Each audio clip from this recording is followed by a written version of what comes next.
Hi, everybody. I'm Leia Swanberg, the founder of Canadian Fertility Consulting, and I'm here with Ellen Embury of Carbert Waite in Calgary, although she will be answering your questions and providing you some just such important information on the surrogacy process as it pertains, or no, let me start over because legal stuff always confuses me. Let me just start over. Let me backtrack.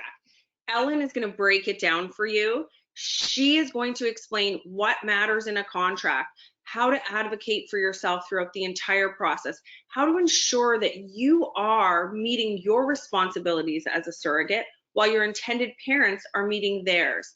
So I'm really excited to have her talk, but I wanted to first share just a little experience that I went through as a surrogate. So my journeys were 16 and 15 years ago, and I knew nothing about surrogacy. I just knew I wanted to help people. I knew I wanted to help someone become a parent. And so we went through the medical screening, and I knew there was going to be a contract, but no one had really talked about it. It was just like this elephant in the room. Oh, there'll be a contract, but don't worry, we'll get to that later. And what I found was I was presented with this 35-page document. It was sent to me by the other intended parent's lawyer, who said, read this, and if you have questions, I'll find you a lawyer to talk to, which Ellen is going to explain how dangerous that whole thing is. But I read it and I was terrified. I read things like, you will abstain from alcohol and nicotine. And I thought, do they not know me? Like, of course I would. I wouldn't smoke or drink during my own pregnancy, and I certainly wouldn't during theirs. And I began to take things personally rather than understanding that this is a contract that is in place to protect everyone, not only the intended parents, but me as a surrogate, as someone who is giving this greatest gift. And fast forward, I signed the agreement with limited legal advice, and I hope, Ellen, you can talk a little bit about what legal advice really should be for people from your perspective or from the legal standpoint.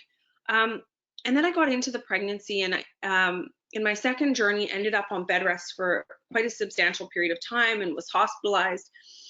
And what was difficult for me is I kept having flashbacks to that contract of when they asked me about bed rest, I said I'd be fine.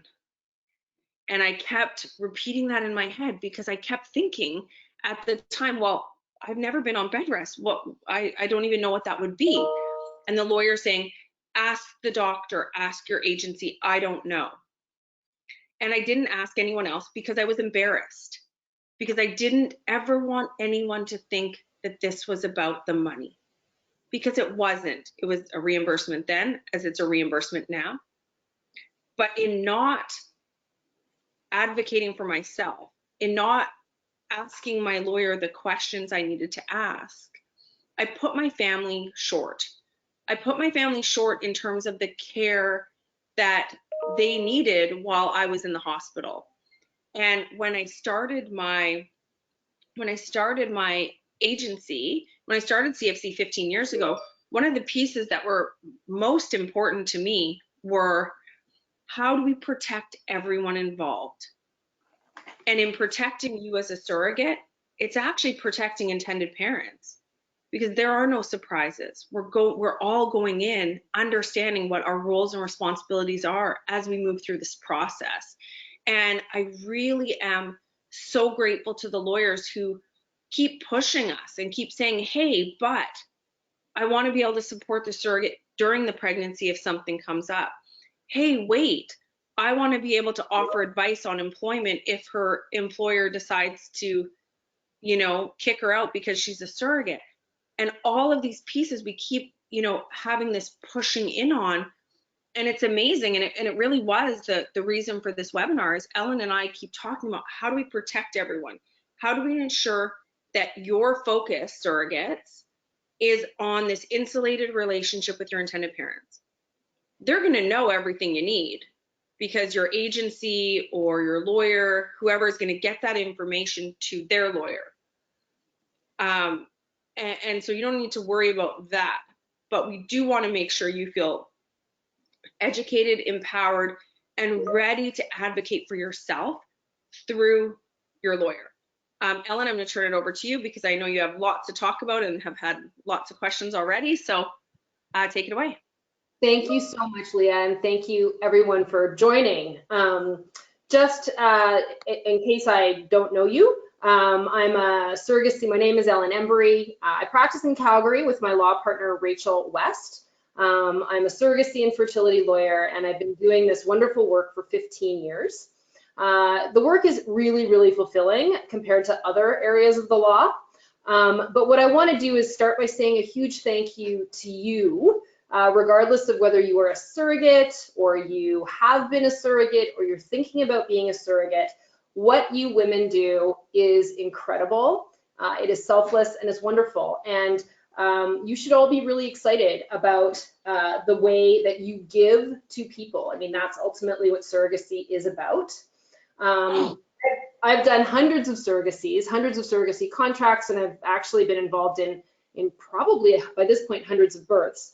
What I wanted to do was give back to you. Leia and I have talked about the fact that as lawyers, we do lots of seminars for intended parents, but I haven't seen many seminars that are designed for surrogates. And you are the most important part of this process. And so what I wanted to do was hit some high-level topics about surrogacy in Canada in 2021, and then open up the floor to questions from you. If you do think of questions as we're going through, please pop them in the chat box, and Jordan will probably ask a group of them at the end. But no question is off limits, and I challenge you to come up with one that I haven't heard before. So. And I'll let you know if you're the one who comes up with something I haven't heard before. So just to start at the high level, and I want to be clear, I am definitely going to talk about reimbursable expenses, but surrogacy is about a lot more than reimbursable expenses. And so what I want to do is talk at the beginning about, well, let's talk about the fact that you have to enter into a legal contract. As Leia says, the contract is there to protect all parties, and it's there to manage expectations. We really want to know what everybody's expectations are coming out of this. My job as a lawyer is to think of all of the worst things that could happen and prepare for them in the contract so that we've talked about them and we have essentially a plan as we go through this relationship. But I do sometimes get asked, why do I need a contract? And the answer is it's mandatory. The clinics are not going to proceed unless they have a letter indicating that you have received independent legal advice. As Leia said, some of these contracts are huge, enormous beasts, 40 pages long, single-spaced, with Roman numerals. I genuinely have tried to create a contract that's in plain language, but often if I'm acting for the surrogate, I will be dealing with somebody else's contract. And it's my job to try to make sure that you understand each and every paragraph in this quite overwhelming document.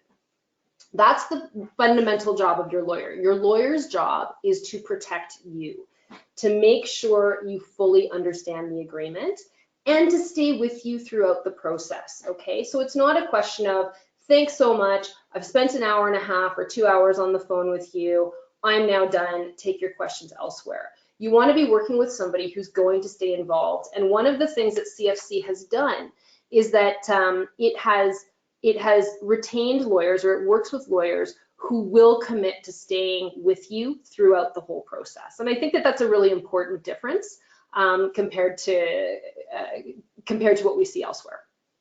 What I want to start is about some of the common questions that I get. So we've done, why do I need a contract? The next one, ironically, is often, why do I need a lawyer? Ellen? Yep. Okay. Sorry, can I just stop you for 1 second? Because I want to actually back up. I'm trying to stay off screen, but you know me, I can't stop myself. I want to back up to even not why I need a contract, but when I need a contract. Yes. I just got someone text me a question saying, I've just matched, should I have a contract before I go for my screening, before I start talking to them? When does that happen? Sure. People will give different answers to that question. If you are getting on an airplane to travel somewhere, I typically recommend that you should have the legal agreement in place before you travel for screening. If you are not getting on an airplane and going somewhere, it's probably fine to wait until after screening is complete in order to have the legal agreements in place. But if you are going to be spending a trip, if you're going to be going on a trip to another province or potentially to another country, we're going to be dealing with quarantine issues, we're going to be dealing with wage loss issues while you're gone. My recommendation is that we should have the contract in place ahead of time to protect you. Lots of the time, intended parents, of course I act for lots of them, they will say, I don't want to spend the money on legal contracts until I know that screening has happened. That is your choice. There's nothing mandatory about it. But again, in my mind, it's prudent to protect you to have a contract in place in advance of screening if you're traveling. Most surrogates, frankly, for the last year and a half are doing remote screening anyway, and so it's not quite so significant. Does that answer the question? Okay. Yes. So thanks. Okay, so why do I need a lawyer? I often get asked, why do I need a lawyer? Because your interests need to be protected. I need to make sure you understand this huge document. And again, I need to make sure that you understand the guiding principle behind surrogacy. This is a theme I'm going to keep coming back to throughout this presentation. It is your body, only your body, not your intended parents, okay? So some of the things that I'm going to talk about are very simply, you are the only person who decides what you're going to do with your body. Full stop. That's not negotiable. I did have a question related to have things changed significantly in surrogacy over the past year or two. The answer is we now have new regulations governing reimbursable expenses. In fact, the government has stepped in and made it clearer.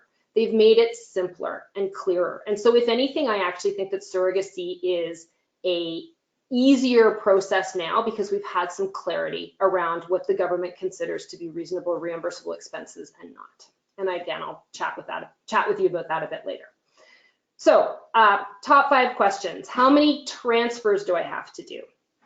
Most contracts are going to say that you have to do a certain, or that they're going to say that you are prepared to do a certain amount of transfers. You need to talk with your lawyer about how many transfers you're prepared to undergo. But what you need to know is that there is no judge in Canada who is going to force you to go through a certain amount of transfers, okay? If you cannot proceed, you cannot proceed. I do have surrogates clients calling me saying, Ellen, I've done 2, you know, and unfortunately, this happens very rarely, but sometimes the intended parents may blame the surrogate because of a failed transfer. In that case, there is absolutely no obligation to keep going.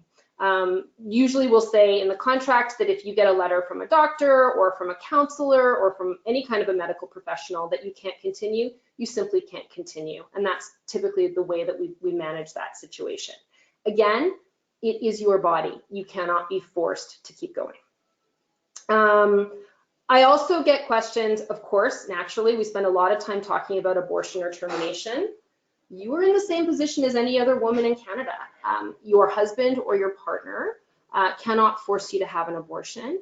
Neither can your intended parents, okay? So anything that's in a contract related to abortion is basically around discussions. It's about trying to make sure that we are truly on the same page, that we understand where each other are coming from in the unlikely event of an abnormality. But it is really critically important that every surrogate knows you cannot be forced to have an abortion, ever. Travel restrictions. I get asked about travel restrictions frequently. Why are there travel restrictions in this contract? It used to be, several years ago, that there are certain provinces in Canada where we could not get both intended parents on the birth certificate.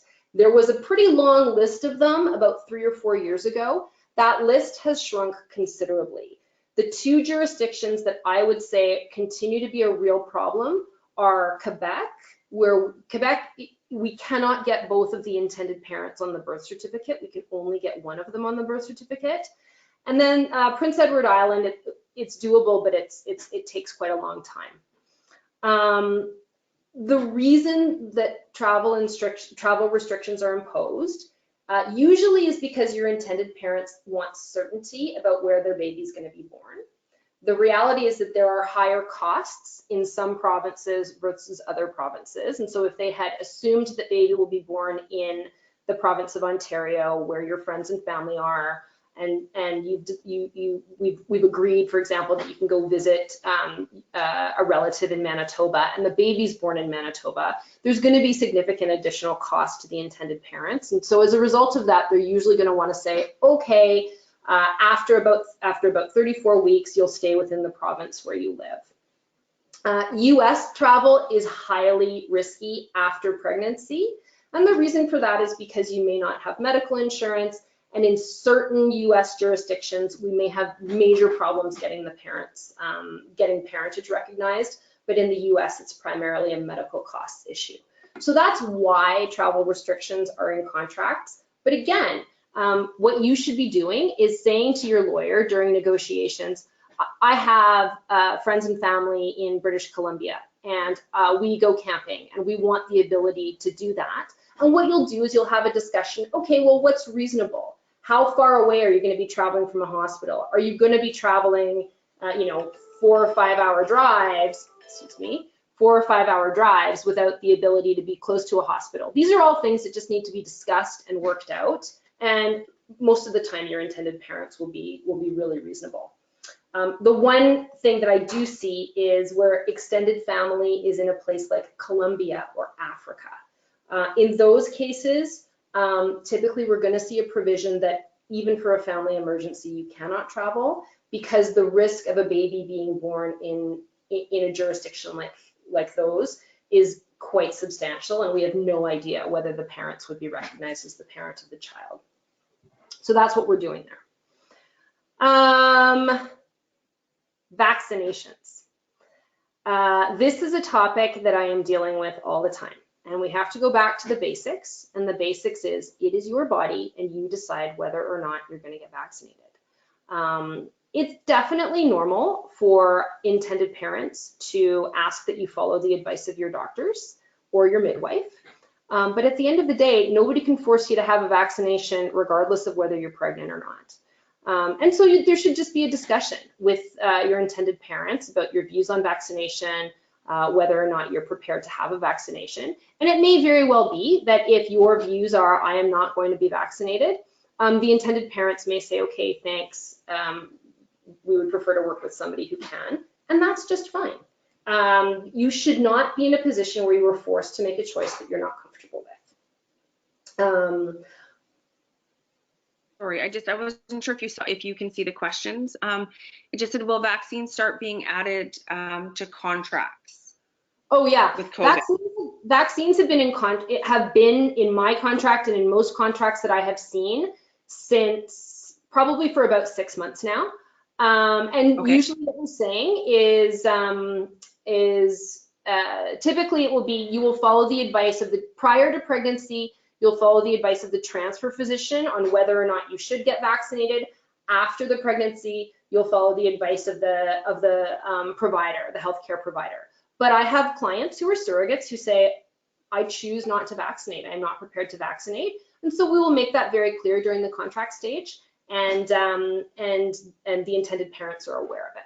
But it's something that you need to discuss. You can't just skip over that section of your contract. You need to have that discussion with your lawyer and make sure that your lawyer really understands your views on that. And Ellen, what would you say are things, people who are just listening in, who are considering surrogacy, what would you say are the top 5 non-negotiables every surrogate should hold firm on, whether it's abortion, yes or no, or vaccines, yes or no, or? So I can't give you top 5, and the reason for that is that every surrogate is different. And so this idea that there's one size fits all is wrong. The idea that there's one size fits all is like every single situation is different, and every single value situation is different. And as a result of that, I need to talk to the client to really understand what her non-negotiables are. Okay. And so, oh, sorry. Oh, that's okay. I was just going to sort of keep going through the list of things that I typically deal with. Who's in the room at the time of the birth? Again, remember the rule. It's your body. You decide who's in the room at the time of the birth. And maybe this is probably an example of the non-negotiables, actually, Leah. The only person who decides who's in that room is you. The only person that the doctors or the medical profession are going to listen to is you. You are the patient until the baby is born. Of course, we always want to make sure that. Can I challenge you on that? Is that the same as where the baby's going to be born? Her house, the hospital? Who decides that? And does that need to be in a contract, or can that be fluid?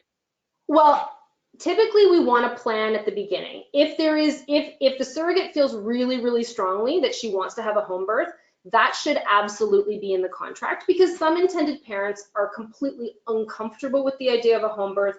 It is a total deal breaker. And if that's the case, I promise you there's probably 5 sets of IPs who are completely fine with it. And so if you feel really strongly about having a home birth and your intended parents are completely opposed to it, then this is not the right match for you, okay? So what needs to happen is there needs to be a discussion and an agreement. But I've certainly had situations where the plan was a hospital birth and the baby was born in a bathtub at home in about a minute and a half, or in a vehicle, in a moving car. Obviously that wasn't planned. So we want to have a plan, but certainly things happen and things can change during the course of the process. As we saw with COVID, when people were so surrogates would go into hospital, the hospital would say you either have no support person or you're only allowed 1 support person. That caused a number of surrogates to say, well, I would actually rather do this with my midwife at home. And so we had a bunch of changed plans, and as long as we discuss it and people are open about it, everybody can agree to it. I don't believe that, again, because it's your body, I don't believe that an intended parent can get an injunction forcing you to go to a hospital. I just don't think that would be likely. So in terms of who's in the room at the time of the birth, you need to use that the person that you want is your doula or your support person. And if that's the case, that is the case, that you are the one who decides. The medical professionals, and I speak with many, many medical professionals, and they are all of the view that the patient is the one who decides these things. And I tell my intended parents this. They all have to know that. They all have to understand that. Lost income. What happens if your job changes? So lost income is something that we're going to spend a lot of time on at the contract stage. Sometimes things change. So it's normal in a contract to say, if my hourly rate goes up or if my wage goes up, I'd like that to be recognized. Your lawyer should be there for you. So if 5 months after your contract has been entered into, you've switched jobs or you've got a new job or there's a significantly increased salary, then absolutely we want to go back to the other lawyer and say, situation has changed. We need to do an addendum and make sure that everybody's still on the same page. And that should be done. Frankly, I mean, my own practice is that should be done at no cost. The idea is that I'm here to assist you through the whole process. You need to feel that you are supported through the whole process. Childcare. Childcare, again, is something that we spend a lot of time dealing with in a contract. And this one is a classic example, Leah, of how there's never a one-size-fits-all formula. Childcare issues, if you're on bed rest, are totally different for somebody who has 4 kids under the age of 5 than childcare is for somebody who's got a 12 and a 14-year-old at home. Those are different planets, okay? And so we can't have a one-size-fits-all solution. What I can say is that most of the time your agency is going to be able to work out a situation where they can find you somebody, somebody who can come and live in the home and whatnot. But we need to really understand what your unique childcare situation is, how custody is split with you and an ex, for example. All of those things factor into it. We did have one person who asked, if I'm sick due to pregnancy and I cannot look after my children, are the IPs going to step in and assist? Yeah, that is a legal obligation in the contract. If you have an order that you are unable to do your normal childcare tasks, they will be topping you up for childcare. What we need to decide typically is what's the number. And what I would usually say on that, and I do have lots of surrogates, and this is why I know that surrogacy is not about the money for most of these women, because I have lots of surrogates who say, oh, I don't want to put that burden on my intended parents. And I say, well, okay, I get it. You're in it for the right reasons, but I don't think it's necessarily reasonable for you to put the burden on yourself or on your family members. We have to make sure that you're looked after, and we're dealing with the worst case here. So of course we know you're going to act reasonably, but if you have significant childcare needs, then you need to talk about that with your lawyer, and we need to make sure that that's dealt with. And if your intended parents at the contract stage are asking you to agree to something that is not going to meet your needs, then they are not the right match for you. And you need to know that. I do get asked, if I'm single and then I get a partner, does the partner have to go on the contract? It depends. The reason, at the time of the contract, if you're living with somebody common law, or if you have a husband, we want the husband or the common law partner on the contract. And the reason we typically want that is we want to make sure that there's no drama, that everybody's really on the same page, that you're in a supportive environment. If there's a subsequent split, it's a pretty simple matter to say he's no longer involved. Legally, there are some provinces where it matters at birth whether or not you're married. There are other provinces that it doesn't matter. And so I won't go through that in detail, but basically what we need to know is what is your circumstance? It's, in my opinion, it's usually best to have the partner there because we really do understand that he is totally supportive. But if he's absolutely adamant that he doesn't want to be on it, it's not necessarily a legal requirement that he is on the contract. And a follow-up to that, Ellen, is, as women enter surrogacy and they are in a partnership or a marriage, but, times are tricky on a good day. If you are I just had a message from someone saying, I'm currently in a journey. I went into it as married. My husband and I are separating. Do I have a legal obligation to tell the parents? I don't want to worry them. You do. So typically you do, because it's always worse when they find out later and they wonder why you didn't tell them. And so you're in it for the right motivation, but in most contracts, there will be a clause that says that you do have an obligation to be totally upfront and honest with them about things that are happening in your life which could potentially impact the journey. They have the same obligation. Put it this way, if the intended parents split up, wouldn't you want to know about it? So the obligations in that regard go both ways.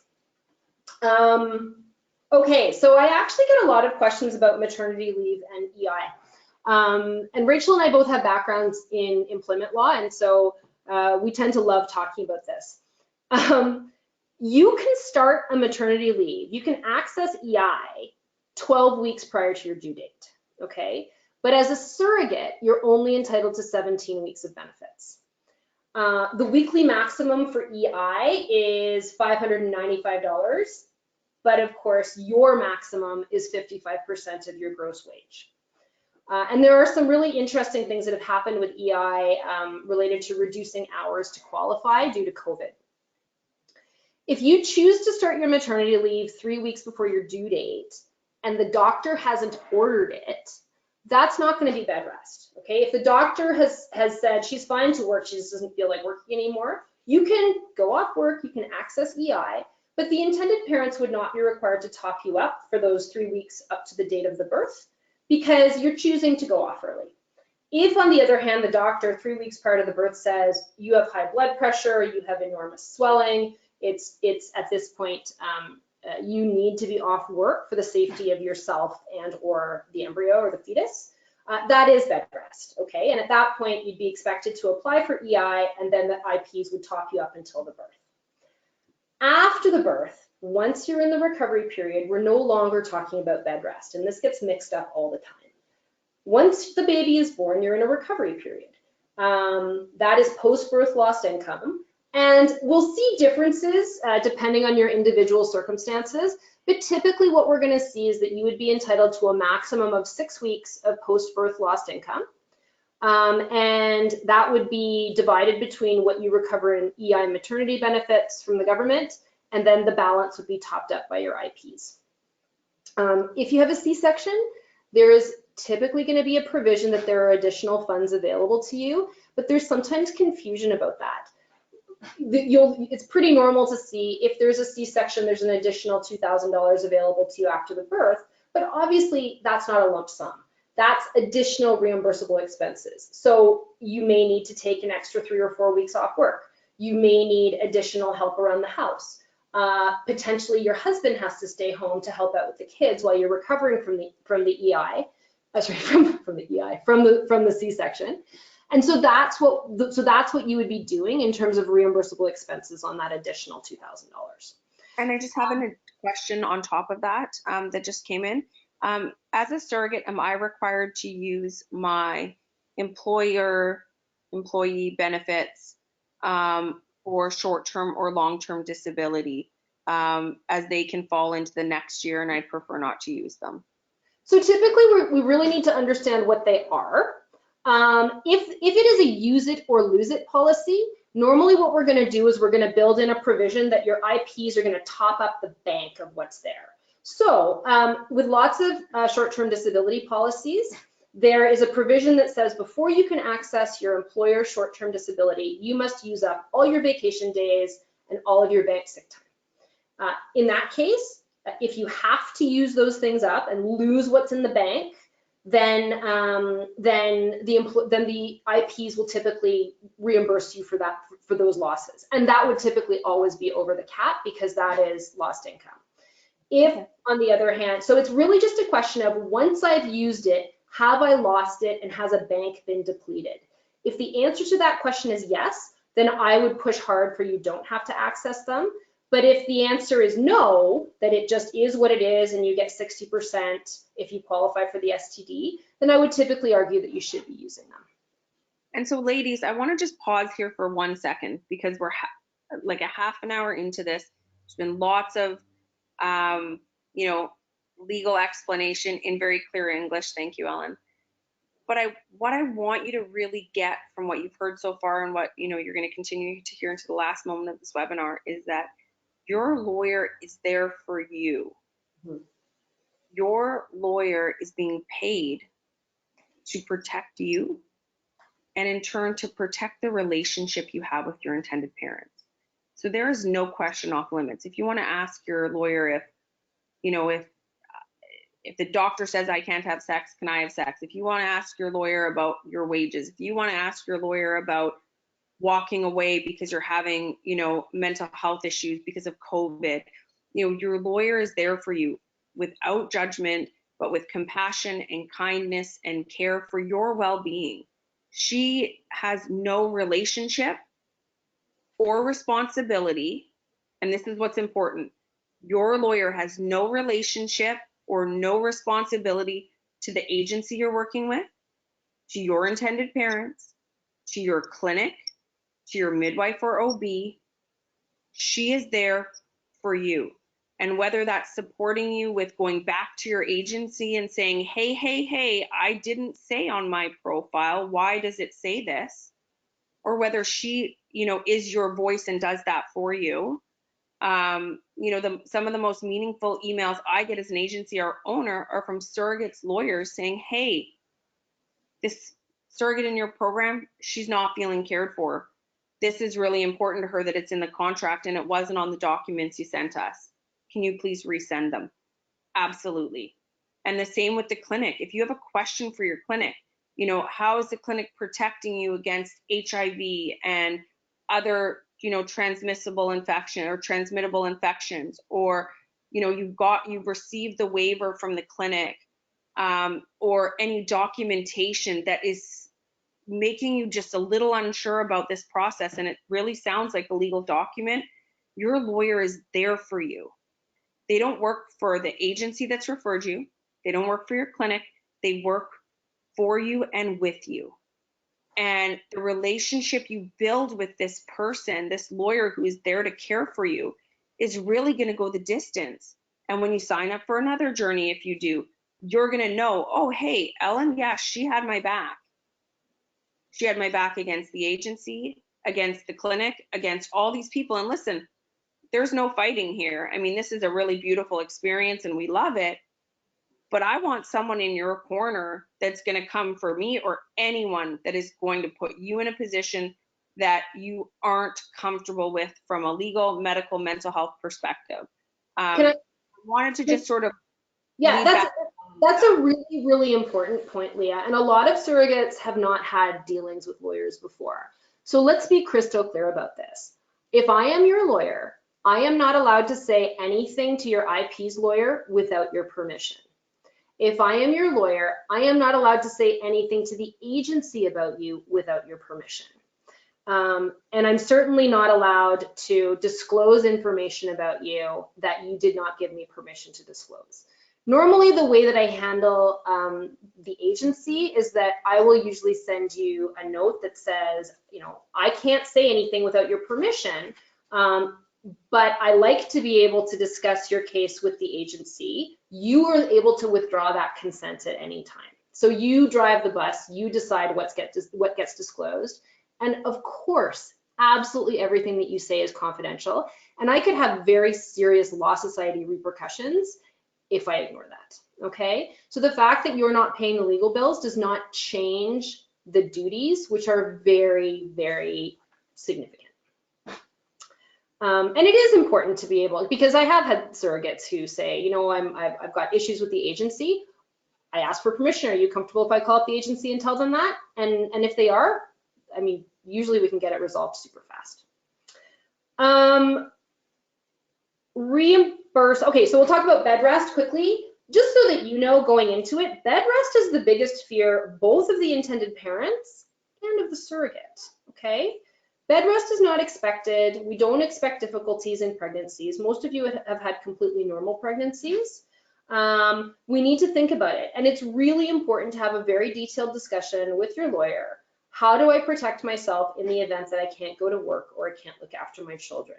It is your lawyer's job to ask these questions, okay? It is your lawyer's job to make sure that they are totally comfortable with what you think or with the worst case in bed rest. And they may think of things that you hadn't thought of. I have lots and lots and lots of surrogates say to me, oh, well, if I was on bed rest, it's fine because my parents could take care of my kids. And so my response is, okay, so how old are your parents? What do they do? Did they have other jobs? And is it necessary? I mean, it's fantastic that they can do that, but why wouldn't they be entitled to have some reimbursement for taking time out of their lives to look after your kids because the surrogacy is making you unable to take care of your own kids? And so those are the things that we need to think about. Of course, we always want to be reasonable, and intended parents will really appreciate it when the lawyer comes back and says, we're looking at this as the worst case, but this is the concern, this is why, this is her situation. You know, when I see somebody say in their profile that they're fine with $300 a week in childcare expenses and they have 3 kids under the age of 3, I have some serious questions to ask about that to make sure that they're absolutely certain. Question come in on the topic of bed rest, if you have a moment. It was a specific question. What if they're a child care provider for others? Are they able to hire someone if they get put on bed rest? Definitely. And so there's lots of women who run home daycares. And so what we usually do is we say, okay, so the bed rest amount is either going to be the loss of net income in the home business, and I'll talk about self-employment income later, or alternatively, it's going to be the cost of hiring somebody to step in and take over the role in the business. And that's something that you should certainly be talking about with your lawyer, but that would be a very normal provision. On reimbursements generally, big picture. Reimbursements, there's a list that's been produced by the government. The starting point is this. The starting point that you always ask yourself, would this expense be in my life without the surrogacy? If the answer is yes, so rent, for example, rent is not a reimbursable expense.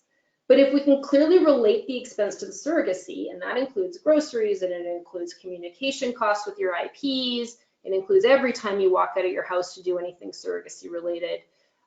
If we can relate it to the surrogacy, then yes, it is a reasonable reimbursable expense. So, you know, what I wanted to do was sort of hit the highlights of some of the more common ones that I get questions about. First one is husband travel to the clinic, or partner or spouse or companion. The clinic typically at the time of transfer wants you to have a companion so that we can make sure that you're looked after as you recover from a medical procedure. It's totally reasonable to request travel for your husband or spouse. it's usually going to be reasonable to request wage loss, but not extreme wage loss. We get into more difficulties when there's a request to bring the whole family. And so we're going to have to examine that. Well, why is that request being made? What is so unique about this situation that you're not able to have childcare for those kids? But again, there's no one size fits all, but definitely both companion travel and companion wage loss are perfectly legitimate, particularly given that the clinic wants you to have a companion. Loss of income when you're self-employed. So if you own a home daycare, or if you clean homes and you don't declare the income, or if you're a waitress and you get tips, if you cannot work and you lose that income, the fact is that is your income, and it can be proven in ways beyond a traditional pay stub. And so again, we've got to carefully examine that and make sure that you're being protected. And in the event that there's lost wages, we can manage it. With tips, it's pretty easy. Just keep a summary of the tips that you're getting every week, and have your employer sign off on them and agree that those are your tips. And then we've got reasonable proof. We've got reasonable proof of income. I did see a question come in about medical expenses. So just so that everybody understands, when a baby is born in Canada, the baby is not automatically entitled to Canadian healthcare if the parents are international. Just because we all have free healthcare, we don't have free healthcare by virtue of being citizens. We have free healthcare by virtue of being residents of our province. And if we're a baby, we have free healthcare by virtue of being the legal child of the woman who gave birth to us. In a surrogacy, you are not the legal parent of this child. And as a result of that, your healthcare is not necessarily going to cover this child, and shouldn't be covering this child, because in order for your healthcare to step in and cover this child, you have to pretend that you're the mother, and that would be a lie. And you don't lie to the government. So we always stress with our international clients how important it is that they have healthcare insurance to protect against the risk of having a baby. I care about it for you as a surrogate, because I don't want a situation where you get a bill for the hospital care of this child 2 months after the baby's born. Of course, in the contract, it's going to say very clearly they are responsible for the bills, they will take care of the bills. But the best case scenario is that they walk in and show an insurance document, and there's never any issue about the surrogate getting involved. And so we're very, very careful about monitoring that. Another topic that I get a lot of questions about is wills. Surrogates having a will. If you die, I want to say I'm very delighted that I've never lost a surrogate. If you die in childbirth and we haven't done the legal process which transfers custody and parentage over to the intended parents, because we can't do that until after the birth, there is a risk that if you don't have a will, this child will be considered one of your children for the purpose of wills and estates law. And what that means is that whatever is going to your children, like for example, life insurance proceeds, if you've just designated my children, this surrogacy baby may actually inherit along with your own children. We don't want that to happen. And so, typically, we're going to have a will in place, in which you simply say, the baby I'm carrying is not my baby for any purpose. And that solves that problem. Before people start clicking end because now they're being overwhelmed by this process, please know your agency, if you have an agency, or your lawyer, if you don't have an agency, are going to connect you to these good people who are going to take care of these details for you. We want you to have life insurance because it's important, for the surrogacy arrangement, for this wills piece, all of it. We want everyone in the world to know that yes, you are pregnant. Yes, there are other people who are going to have this said baby. And all of those details are covered.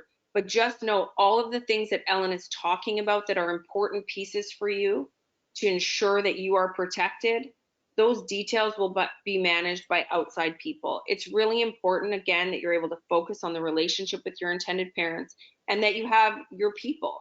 I want every surrogate to feel like, I'm sitting here in my jeans on my couch as your personal assistant along with my team, that we're going to put these good people in place for you to protect you. And listen, you don't need protecting. I know how strong you are. If you signed up for this, you are strong as fuck. Like, I have no doubts. But I want to make sure you can be strong, you can take care of your family, you can hold it all down, because we are holding down all of these details for you. Yeah, and I think that's a good way to sort of turn it over to the question piece. I mean, this was just sort of as I thought about the questions I get asked every time, you know, I've sort of just gone through most of them. But it is really important to understand, fundamentally, your lawyer has your back. That's the goal. Just because your lawyer is being paid by somebody else, they're only there to protect you. And I do not hesitate if I have a concern during the contract stage to say, I think that these intended parents, if I'm acting for you, I think these intended parents are being unreasonable and I don't think you should proceed with them. It doesn't happen very often, but if we get to that point, yeah, my job is to say that to you. And the reality is there is a bit of a supply and demand situation, which I tell all intended parents. There are definitely more surrogates, or sorry, there are definitely more intended parents than surrogates. And so if you're not feeling the right relationship with the couple you're currently matched with, then the right thing to do is to go back to your agency and look for another option. Okay, so I have the first questions come in. It is, hold on, I need to look at it again. Sorry, just give me 2 seconds. Okay, have you ever had an issue where the intended parents refuse to pay expenses, and will you as a lawyer be able to help a surrogate throughout the pregnancy on that? I have never seen that problem with CFC. And that is because CFC takes funds into trust to cover all of the potential expenses. I have seen the problem once with another agency who at that time was not taking all of the funds into trust, and of course they immediately changed their practices. But the answer is, if the IPs are refusing to cover reasonable reimbursable expenses, we always put a clause in that says we're going to mediate it, and that means I get on the phone as your lawyer with their lawyer, and we manage it and we resolve it and we involve the agency if we have to. So the answer is, I have seen that happen. I have never seen it not be resolved, with the exception of one case where the funds weren't already in the country. And so I think but because the agencies are so careful about making sure that the worst case is covered and then they refund back to the IPs, again, it's another level at which you're protected. Okay, the next question is from a surrogate. I've clarified with her, you did not act for her or the intended parent, so this might be a bit of a tricky question. In the contract, the surrogate wanted it to say that she will get yearly photo updates. The intended parent lawyer refused, saying, I can't promise what my client is going to do in the future. Is that true? I think that a legal expectation, so a legal expectation of yearly photo updates is a difficult one, because it's quite possible that the relationship will change in the future. But the reality is that if it is so important to you, it is really important to you to have yearly photo updates. And if your intended parents aren't prepared to commit to that, then they may not be the right IPs for you, okay? If it's simply the lawyer saying, contract, like, can it be put in a contract? Oh, for sure, absolutely. So we put expectations like that in the contract all the time, because a lot of it is about mutual expectations and making sure we have this discussion now. Another example for something like that is pumping colostrum in hospital. You can't be forced to pump colostrum. So we'll draft it on the basis that says you may do it if you agree to do it at that time, but ultimately it's your decision.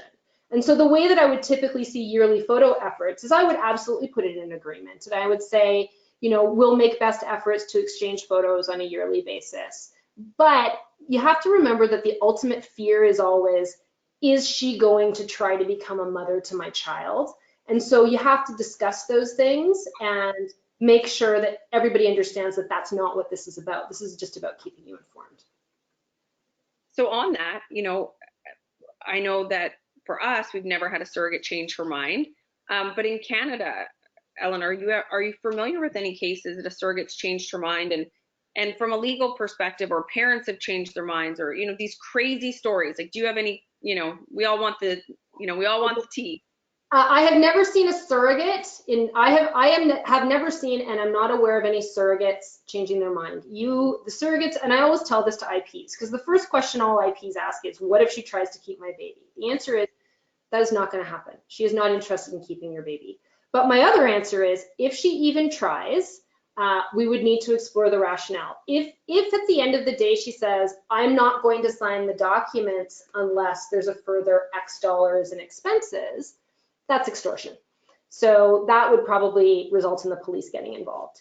If it is, we haven't managed, like there are problems right now, I'm really nervous about being left alone because reimbursements haven't been made, that's a different story.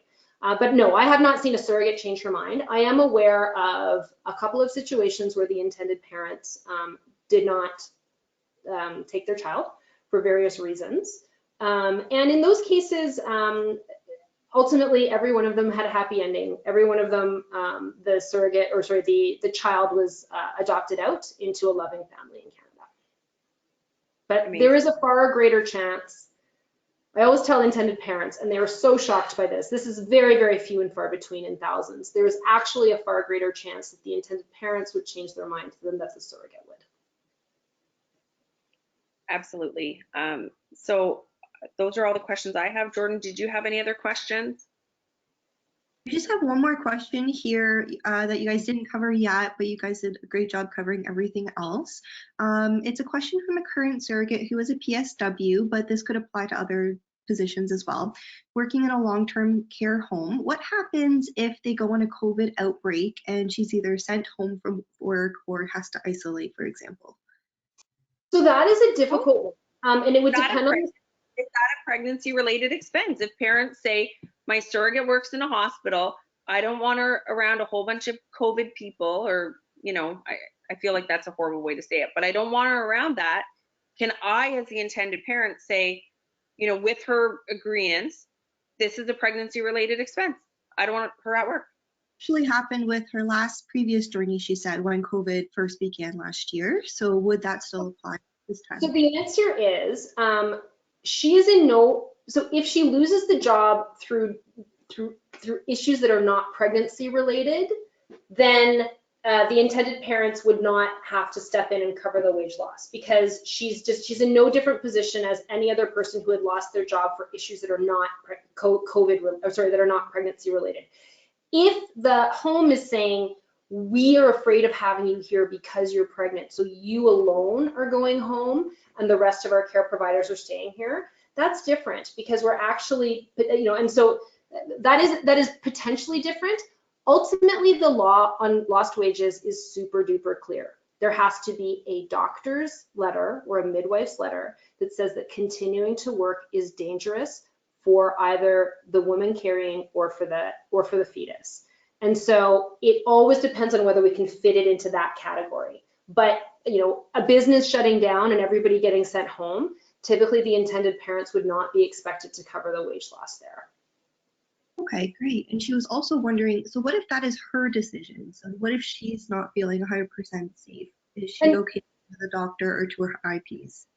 Sure. So if she's not feeling 100% safe and she chooses not to work, it is entirely her call. But she can access EI or other benefits. But typically the intended parents, unless it's a specific circumstance, like we'd really have to understand the facts.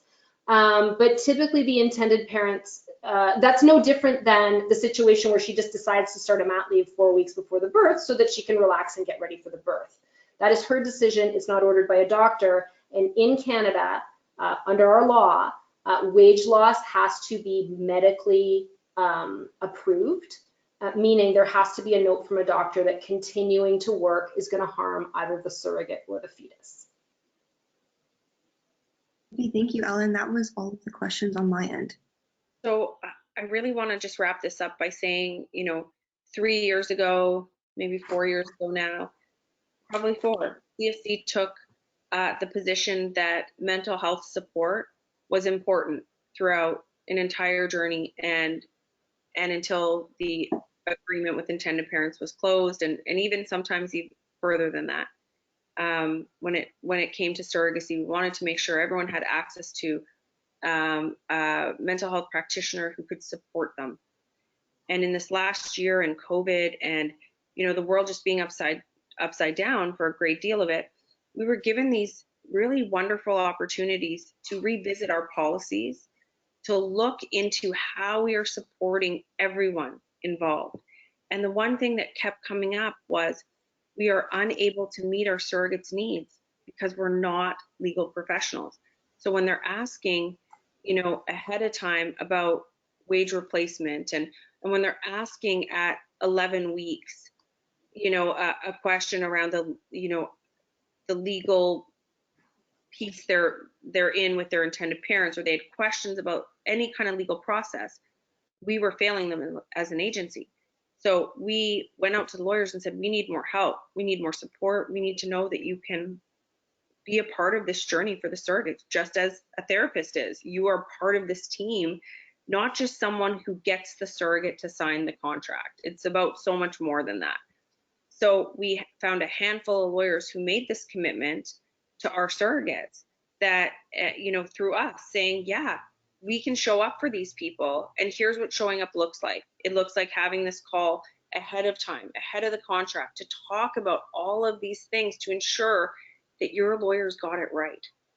And she or he is going to repeat back to you, hey, here's what I see on the legal referral form from your agency.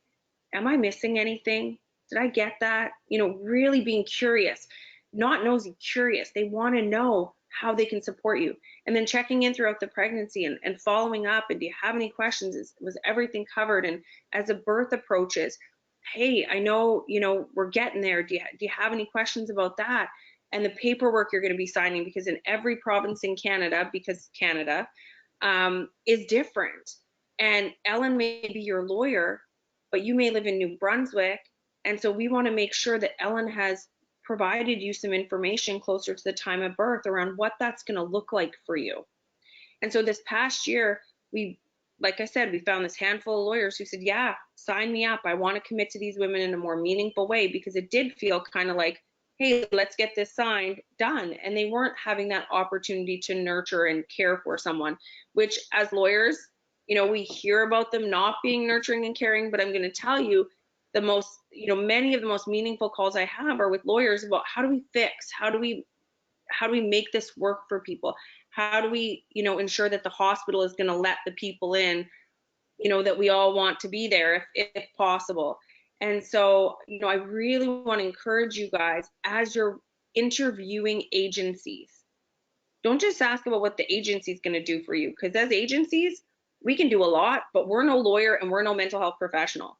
So does the lawyer you work with stay connected and committed to me?